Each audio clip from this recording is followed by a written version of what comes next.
is my project in science, soil layer model. Soil consists of the loose materials found on the crust of soil. It is made up of mineral particles from rocks and organic particles from decaying or dead plants and animals. Humus is the organic matter from decaying plants and animals. Topsoil, the uppermost layer of the soil. It is dark color because of its humus content, weathered minerals and nutrients. Subsoil, it has high clay content. Minerals from the topsoil are deposited here, giving it more minerals and less organic matter. Parent material is bits of bedrock that are found broken up into smaller pieces.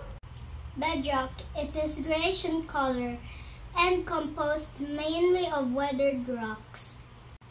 And this is my soil layers model. Thank you.